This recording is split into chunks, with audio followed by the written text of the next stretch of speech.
A lot of people do see nannying as a stepping stone into doing the career that they really want, but it is actually a career, and I've made it a career as well.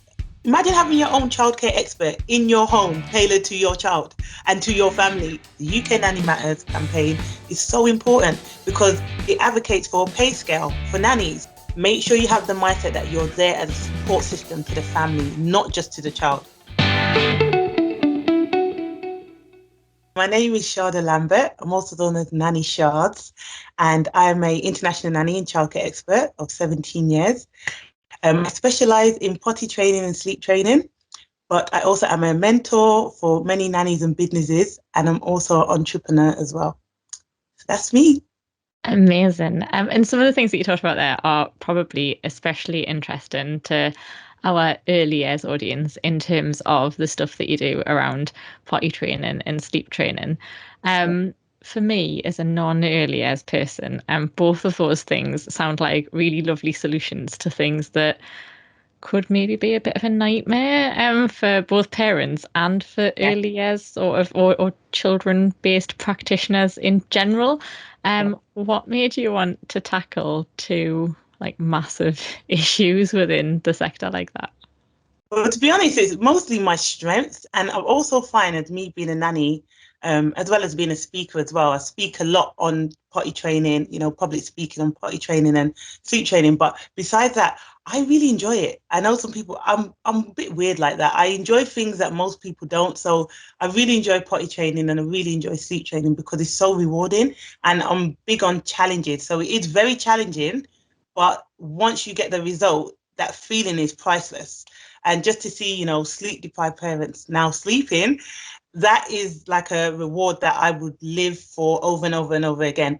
So I think the reward keeps me continuously doing it, but also I just love the challenge of it as well. And just seeing a child learning a new life skill, because both of them are life skills we both need as children and adults. So yeah, I'm happy I can play my part in teaching children that and helping parents too.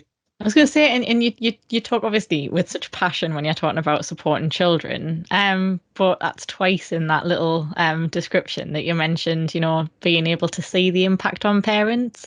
Is that part of the reason that you chose a career as a nanny rather than working in a setting, or that sort of, I suppose, whole relationship and that whole bit of practice is important? 1000%, most definitely. As well as being a nanny, I'm a support system to the parents. So I don't just focus on the children, I focus on the family as a whole. So I have to make sure when I enter a family, I'm making a difference to every member of that family, not just the children. So yeah, and I feel like being a nanny, I can do that because I have more personal one-on-one care in the home. For me, being a nanny is my calling. Do you think that everyone knows what nannies are? Yeah, most definitely needs more attention. We need recognition, and we also need to advocate for us to be seen as professionals, because we are early years professionals, we are childcare professionals, but we just don't get the respect that we deserve. I'm very biased as well because I've been a nanny for so long as well. I've gone through so many different experiences, and as well as mentoring other nannies as well. I hear different experiences and it's all quite similar. So yeah, I definitely feel like, especially with the UK Nanny Matters campaign, we are campaigning to make sure that there's a conduct and a professional standard for nannies, and also that we get regulated. So, contracts are in place. You tend to find many nannies work without a contract, which I advise against. But some people get in the situation where, oh, it's fine, we don't need it. And then something comes up and I drum it into my nanny mentees' heads.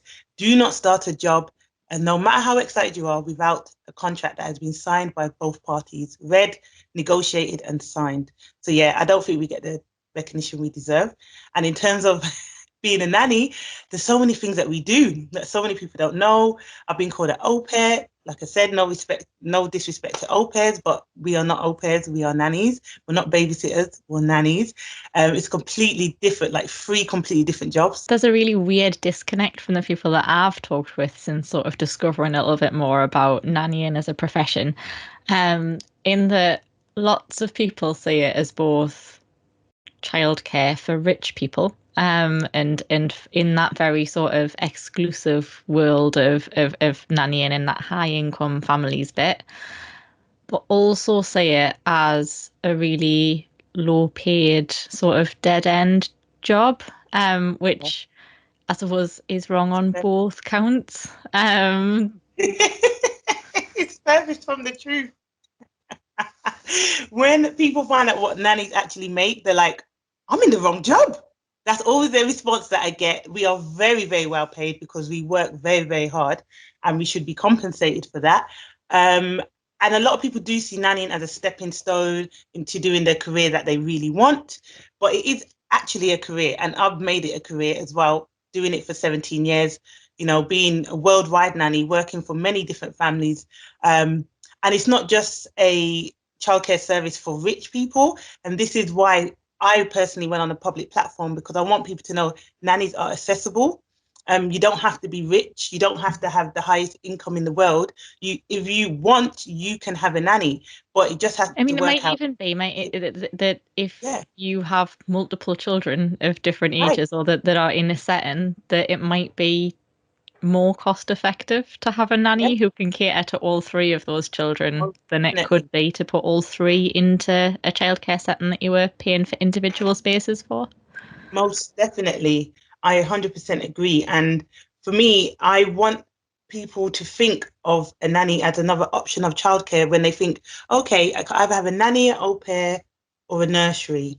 I want nannies to be in that, because what I found was what I did recently. I think I mentioned this to you before. I did free childcare. I was offering through lockdown, free childcare for single parents in the South East London area.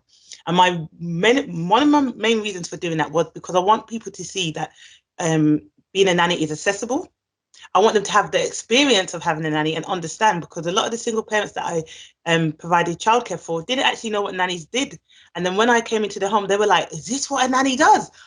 I might reconsider, like maybe not send my child to nursery and get a nanny instead. And they love the fact that it's one-on-one, you're in the home, it's very personal and very tailored to their children. Imagine having your own childcare expert in your home, tailored to your child and to your family. That's the best thing. Most parents need that support or advice. Imagine having someone in your home that you could go to for all those things that, your parenting or childcare related issues. Do you think that's part of that whole regulation piece? Because obviously we know that is what people get if they get a good nanny and they have that right infrastructure and that right support system in place where that nanny can develop and do CPD, and that I suppose a nanny who is experienced enough to be able to talk about those contracts and that sort of, this is my childcare philosophy and this is, to have those conversations. But because of the lack of regulation within that nannying space, anyone can say they're a nanny. So you need to know how to find a childcare expert to be able to get a nanny successfully. And that is why I started my YouTube channel, Nanny Sharz, my YouTube channel. I was getting so many questions from parents. How do I hire a nanny? What are the things I need to look out for? What do I ask at the interview? What kind of documents do they need? And that's why every week I post videos on YouTube that are free. You can go on there and you can get all the answers to your questions. And if you then want to come and talk to me, you can book a consultation or a call. There's so many different things that nannies need to know about to be able to avoid, I suppose, those regulatory pitfalls where they're not going to get into trouble for not having paid, national insurance, not just from a tax point of view where you get in trouble for not paying your tax, but, things like making sure that when you retire, you do get a pension because your national insurance is being paid. And all of those sorts of things that might come back to bite you later. Yeah. Are there sources of support for nannies to be able to find that stuff? I know of, for Association of Nanny Agencies, for example, who would say to seek out a reputable agency to support you. And also, obviously, there's the different nanny support groups, like the International Nanny Association and the British Nanny Association. And is there anywhere in particular that you would advocate that people find help? Definitely. And that was one of the reasons why I started my nanny mentoring, and I mentor nannies all over the world. So that is my way of, in a way, giving back, because I wish I had someone like myself, like a mentor when I was going through some difficult times. And I always say this, nannies need nanny friends, because sometimes when you're explaining certain situations to your friends, they just don't get it. But if you explain it to a nanny, they just get it straight away. Because obviously from their experience. So yes, I would always advise nannies to get a mentor. If you're happy for me to mentor you, I'll be more than happy to do that. So you can check out my website, nannysharz.com. And there is also other associations like BAPN, BAPN. They are really good with resources and, information as well. But also just finding nanny friends, Facebook nanny groups is really good for, networking and connecting with other nannies. And there's an amazing community of nannies on Instagram as well. So if anyone is listening to this and they're a nanny and they're feeling a bit lonely, they can reach out to me on Instagram. I'm at Nanny Sharz. Send me a private message or DM, and I can connect you with a few nannies in your area. I'm quite well connected, Dawn. So I can find, I'm sure I'll find a nanny in your area that you could, do some play dates with, or, meet up, have a chat and things like that. So yeah, it's just having nanny friends is really important. I know that you're also quite good at obviously advocating for yourself and for your profession, but also at, making sure that you've got the right boundaries in place to look after Yeah, yourself as well. sure. Talking to some other nannies that I've met before, I know that it can be really difficult sometimes to keep those boundaries in place and to, Yeah. I suppose, be both a friend to parents and to have a professional boundary so that you do also have that professional relationship. Yeah. How do you protect your time as a nanny to make sure that you don't just end up at the beck and call of the family that you work for? I protect my time. I have a list of things that I like doing that make me feel happy and that keep me motivated. And when I do them, I feel really good. And I have that list. And on that list, I have to do at least 2 or 3 things a week on that list. Because when I stop doing that and I start, forgetting about the self care, the nanny burnout comes out so quickly. And over the years, I've managed it now. I know that I don't get burnt out. People are like, Shada, you're always working. You're so busy. You're here, you're there, you're everywhere. Are you never tired? I'm tired. Don't get twisted. I am tired. But I also make time for, I like getting my nail. I don't really have nails, but I like getting my nails painted and my, pedicure and a manicure every now and again. We haven't been able to do that because of lockdown. So, I love to read. I love talking to my family. I'm very family orientated. So my nieces and nephews, they're a big part of my life. So doing things that I enjoy, I love hiking and walking. So making sure I incorporate that into my daily life and also into my weekly life as well.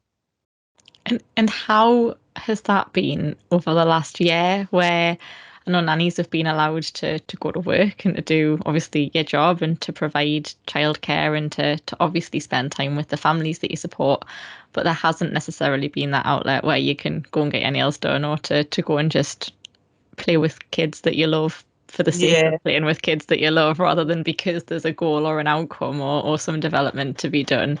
Um, how have you managed to keep that going and how I suppose could other people make sure that they're still finding ways to look after themselves if those usual route ways are closed to them at the minute?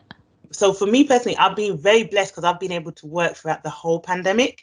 I've never been like I've been busy all the time, but this is the busiest I've ever been. So I've been very blessed in that sense, and I've managed to meet some amazing families during this time. But also, what I say to a lot of my mentees is during this time, if you are furloughed or you are out of work, brush up on your CPD, brush up on your professional development, take some online courses, network with a few nannies. If there's a Find out what your niche is as a nanny. Like I said, my niche is just being a nanny, nannying through love and potty training and sleep training. Find out something you're really, really good at as a nanny, whether that be you're really good at making different arts and crafts. Set up an Instagram and share your ideas with other families or children. Find a hobby that you enjoy, but also try and make sure you're gaining some more knowledge and experience during this time, because this is the best time to do online courses. And, just add a bit more qualifications to your portfolio. And then once you come out of lockdown, you'll be more employable because you've got more experience. And it shows that you've been productive during this time as well. So, yeah, and make sure as well, self-care is so important. So have a day off to do nothing. Just chill. one day. Just chill, you know. I'm someone that's always on the go, always on the go. So if you are similar to me, just have a day where you do nothing. Stay in bed all day, one day. Read a book, watch a movie. I don't know. But yeah, that would be my advice. And you see, obviously, you're always on the go, and that's part of who you are. And obviously, even just talking to you in this environment, I can feel your energy. Like, yeah, absolutely full of beans, and it's really lovely. So I can imagine that sometimes having that day scheduled in to do nothing is difficult for you as someone who likes to achieve things and tick them off the list. Is that almost a challenge that you set yourself to, no, today I am not going to leave this house. I'm going to stay here. I'm not going to leave the building. I'm gonna stay in my pajamas all day and Yeah. not Yeah. purposefully make it a goal. Yeah, it is. It's very difficult for me because I'm someone that likes to be busy. So being busy makes me happy. Doing and being productive makes me happy. I find it when I'm idle or when I'm resting, not that I find it weird, but I'm not as comfortable, if that makes sense. Um, but that's just me. It's not for everyone. And I do make sure I have that time. Like, for instance, the other day I was like, I'm gonna take today off. I put it on my Instagram story as talk to all my supporters. I'm gonna have today off, and everyone messaged me like, Shada, you ain't gonna have today off. And then it ended up working, but it wasn't my fault. I got asked to do a BBC radio interview, and I was like, I can't say no to that. So it ended up working, but it was just for that one interview. But yeah, so I do plan out these days and I like to actually have days off in the week because where I've been working for so long for many different families, I've not had the ability, or not even the ability, but I've not been able to choose when to have my day off, And so being a self-employed nanny, I choose when to work. So I'll be like, I'm gonna have Tuesday off in the middle of the week. It's just a bit empowering. So I'm like, oh, and then I'll probably work on a Saturday. So, having that flexibility has really, really helped, especially with my mental health as well. I say being a nanny, you're just a nanny for life because you make an impact on those children and they're never going to forget you. Even now, I finished with my last permanent family in September. Since then, I've gone back 6 times, to work for them. So yeah, you're just a nanny forever, really, because it's very natural. It's a very natural, organic relationship, and I am genuinely interested in the welfare of the children that I look after. So even when I stopped work for them, I want to know if they did good in school. I want to know all the milestones that they've reached after me. So the families that I have been fortunate to stay in touch with, they keep in touch with me, and they're like extended family, if I'm honest. No, that makes perfect sense. And it's really nice to hear you talk, I suppose, about, because I know that you have that sort of very professional like structure in place, and that you do make sure that you're looking after yourself, that is that nice relationship there, and that it is a little bit more fluid, I suppose, in terms of Yeah. the way that you can build that.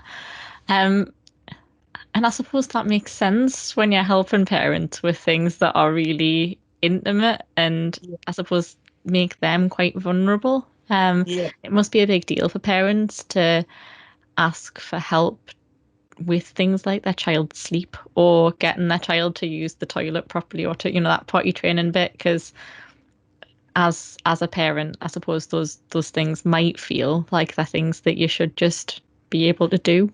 No, Um, that's not true. Like a lot of parents, for me, that because I approach them on, I'm here to support you and your family, so I want you to ask me questions. I feel like the lot of families that I work with don't mind asking, and I always try to remind them as well. If I see that they're struggling with something and they haven't asked, I would say, if you need help with this, you can ask me. I know how to do this, or I offer the different things that I'm really good at. But if I don't know, like I don't know everything, I know a lot, but I don't know everything, I'll be very honest about that as well. But I find most parents, you get there's so many different types. So you get some parents that are like, you're the professional, like we respect you. We're gonna, like, you let us know what we need to do. Are we doing this right? Da da da. You get some families that are like, I know what I'm doing. You don't need to tell me. This is my child. And then you get some that are like, you know what? We are a team. Let's work together. And I personally have worked for loads of different types. So yeah, I think it really depends on the parent. Everyone parent is very different. So it really just depends on the family. in terms of potty training, and sleep. They seem like two really massive issues to sort of, or massive areas, I suppose, not just individual issues, because obviously within sleep and within potty training, there must be so many individual things that make up that sort of journey, and so many different barriers that you might need to overcome to make those things happen. How have you managed to do so much in both of those areas, in, I suppose, bearing in mind that you're not particularly old, that you've covered quite a lot of ground in terms of the stuff that you've managed to put in place, and the support that you've managed to develop. Having confidence in your ability and your skills, and enjoying it as well. I enjoy sleep training. I enjoy potty training. So for me, I'm doing something I enjoy, so it doesn't feel like work. And as well as being a nanny, sometimes I used to get parents, especially when I was first like, why are you charging this? You know, this nanny charges this and this nanny charges this. And I'm like, well, with me, you get a full package. I sleep train the child, I potty train them, I do this, I do that. So you're getting a nanny, but you're getting these extra services as well as part of me being your nanny. And then when they saw me actually work, they were like, okay, we see why you charge what you charge. But, you know, I had to make sure that I was confident in those abilities. I made sure I took courses in those. I had the experience already, so I didn't actually need to take the courses, but I like my experience to match my education. Is it something that parents come to you seeking? So it's not just something that is within your general nannying, you know, like, oh, well, I'm going to nanny for this family and I'll do these things as well. Is that sleep training or that potty training something that families seek you out for specific help with? So as well as being a childcare expert, that is what I expert in. So a lot of families do come to me just for sleep training. They might not need me as a nanny. They might just need me to sleep train, or they might need me to consult them with sleep. A lot of the families, I'm doing a lot of online consultations because I travel a lot as well with being a nanny. I'm not always in the UK. So if I'm abroad, or even if I am in the UK, I get clients overseas as well that want to get advice about sleep training their children, and the same with potty training as well. Like I said, I use a scientific method with my potty training, so it's guaranteed to work. Skillzminer is a great new addition to the Cash Alumni website. We've worked with Skillzminer to offer access to their amazing tool that can help you to figure out what you might want to do next in terms of learning, or which job you might be suitable for that you might not have considered before, or even just to figure out what your skill set is. You can access Skillzminer for free as part of your Cash Alumni membership. All you've got to do is go to cashalumni.org.uk and head to the Skillzminer page in the professional development section. I know I've talked a little bit about, obviously you're quite into your own development and you've progressed and sort of figured out where your niche is and what it is that you enjoy doing through that like reflective practice, and you've done qualifications. How easy has it been for you to be able to pursue that CPD? Obviously we've talked a little bit about nanny salaries and the perceptions that go with nannying. Is it a case of just advocating for yourself in terms of those contracts and that relationships to make sure that you've got space, time, financial resource to be able to pursue CPD and develop your career? Yes, it's definitely advocating for yourself and setting a professional standard.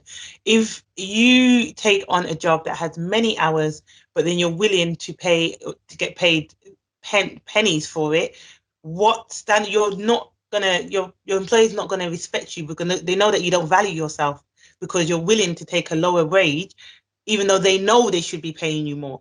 So for me, I believe in you get what you pay for.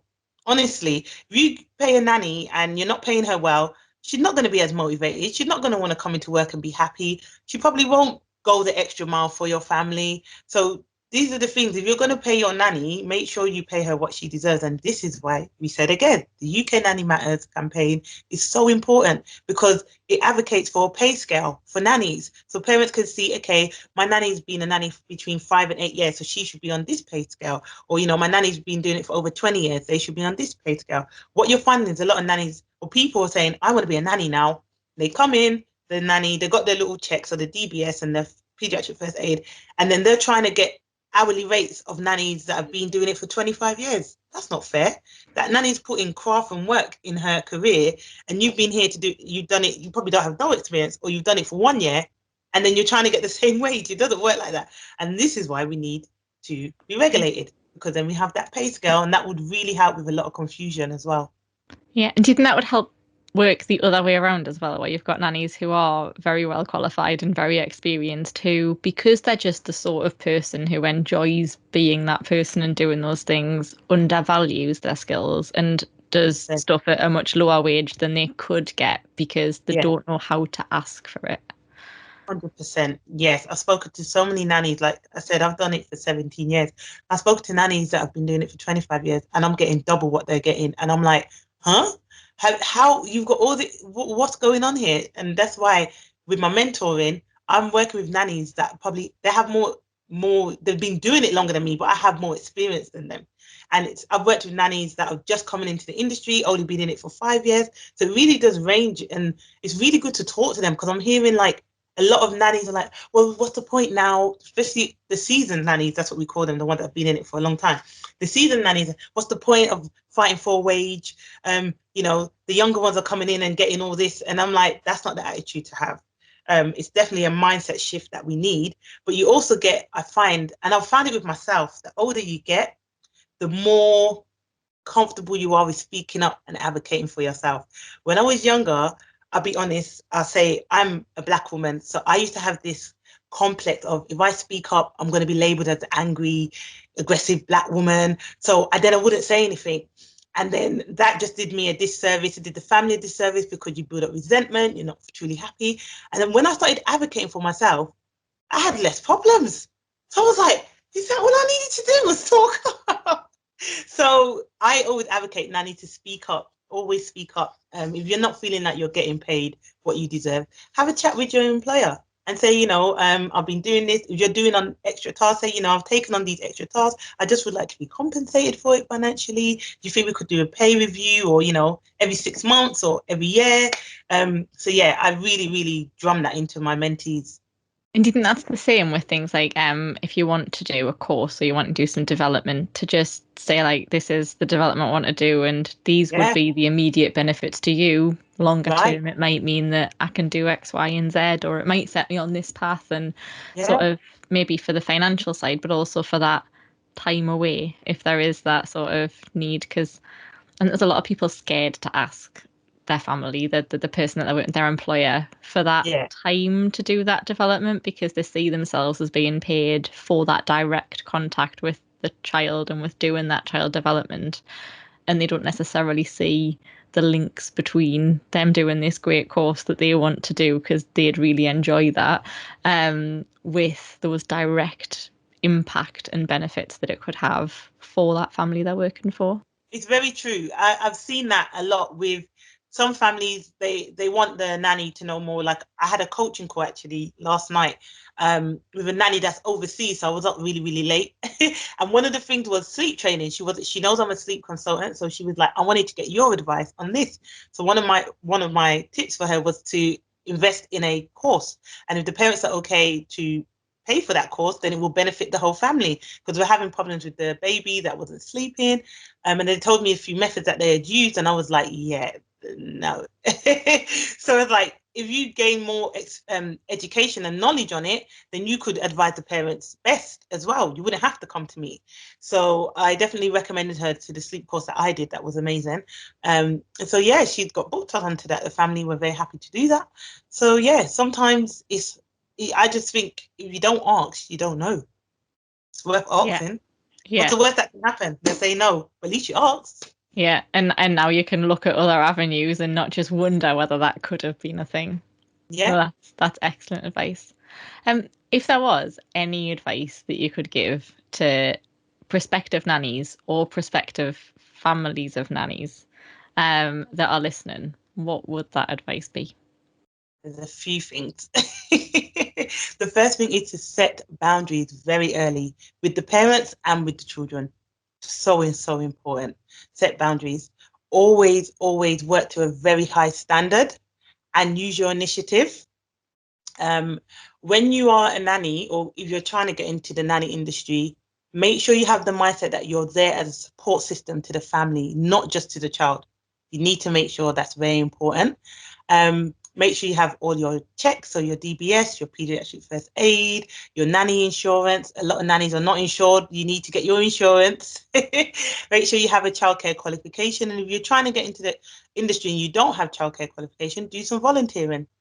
Do some volunteering or get paid at a lower wage to do some extra work or be in a facility where you can get that experience, but you don't have the, qualifications yet. So you say, I can come and help out for a few hours a day. You can compensate me for this, or maybe they can buy you lunch, or I don't know, give you a voucher. But just gain some experience. I managed to gain a lot of my experience from babysitting when I was really young.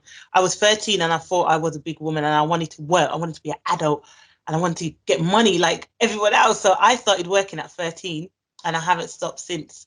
And I started off assisting my dance teacher. So I went to a dance school every Saturday, and my dance teacher, she taught classes, and I was like, I want to do what you do. And she would shadow me. And then I started taking her classes. If she got sick, I would take her classes, and I was doing that at 13. So I then started babysitting, and then that's how I got recommended to a family that I ended up being a nanny for. So at first, when I was doing that, I wasn't getting paid for that, but it gave me the experience that I needed to then say, I've got this experience. Can I now be your nanny? And that's how I got my first job. Yeah, and I think that's quite an important bit, is that there's lots of, because it's unregulated, there is quite a lot of routeway into nannying at the minute. So you could become a nanny through that sort of unpaid experience route, and then become confident enough to then gain some experience as a nanny on a lower wage before you get a qualification, or whilst you build up your knowledge and your skills. Yeah. But you could also come to it through any of the other routes within childcare. So, like you said, you could get a childcare qualification. If you need to work, you could maybe do an apprenticeship somewhere, like a nursery, or in a childcare setting, so that Yeah. you can then bring that experience with you over to nannying when you do it. What about people who are currently exploring careers in childcare who haven't thought about nannying? Why should they? Why should they become a nanny? It's so rewarding. If you love children, it's the perfect career. If you love working one-on-one with children, or you feel like you can make a difference to a family's life, nannying is just, it's just, I think it's the best career. Like, I think I love my life, honestly. There has been times when it hasn't been great, but overall my career has been amazing, and it continues to be. So if you are looking at, okay, I'm in childcare, don't really know what to do, it's very well paid as well. So if you're going to work in the childcare industry, why not get very well paid for it and also do something you enjoy? And you can have a lot of say over how you help raise the children, and the different things that you introduce to them. So yeah, definitely become a nanny. I'm very biased, but I'm always telling people, you want to become a nanny? Okay, I can do this and help you. So yeah, reach No, out to me if you need any help and you're listening. You're like, I don't know where to start. What do I do? Feel free to send me a message. You can go via my website, or you can find me on social media. I'm on all the yeah, platforms. we will link all of those things down below. And obviously, what I'm really excited about is that you are also going to start to produce some resources that we can share with the audience through the Cash Alumni website, and to feature some of those things on there. So we'll be able to point people towards those to help them to get started as well. Yeah. Um, is there anything else that you wanted to tell people? Because I am quite conscious that I could just talk to you all day, because you're really interesting and you've got loads of fun things to say, and you probably brighten up my afternoon. So I don't just want to talk to you for the whole Yeah. afternoon when you've got loads of things you could be doing. But I also don't want to cut you off without letting you say anything that you do want to say to everybody who's listening. Thank you so much. First of all, I want to say thank you for having me on the podcast. I feel very honored. So thank you for that. And like I said, same. I feel like I'm talking to a friend, a very, like, oh, I've known you for years and we haven't even known each other that long, but I just feel very comfortable talking to you. So thank you first for allowing me to come on Bless here. you. And then I would like to say a nanny is like having a third parent. So we do exactly what the parents do. We just have the childcare knowledge and experience on top of that. So, consider a nanny as a childcare option when you're thinking of different options for your child. And the last thing I would like to say is sign the petition for nannies to be regulated. The UK Nanny Matters, there's a UK Nanny Matters campaign, and there's also a Regulation Matters campaign. Sign both of them. Just sign them, please, because we need signatures. We need the government to take notice of these petitions so we can get it discussed in Parliament and get nannies regulated. It helps with safeguarding children, it helps with safeguarding parents and ourselves as childcare professionals, and it just helps parents have more security in who they're hiring in their home. Brill. And that's an amazing point to end on. And we will link both of those campaigns down in the description as well. So if anyone wants to look at the show notes, they will see those links for those campaigns. And I'm sure that's something that we can cover in one of those things that you talked to us about in those resources that we developed together. Thank you so much for your time. It's been great to talk to you, and same. I'm pleased that you're stuck with us and that we're going to do more things together. And thanks to you at home. Don't forget, for more great content tailored towards those working in care, health and education, it's free to join our network and you gain access to some great articles, videos and resources to support your career, and some information about career development, as well as our members' discount and benefits scheme. And if you'd like to feature on a future episode of Podcash, please get in touch at alumni@cash.org.uk. Until next time, take care.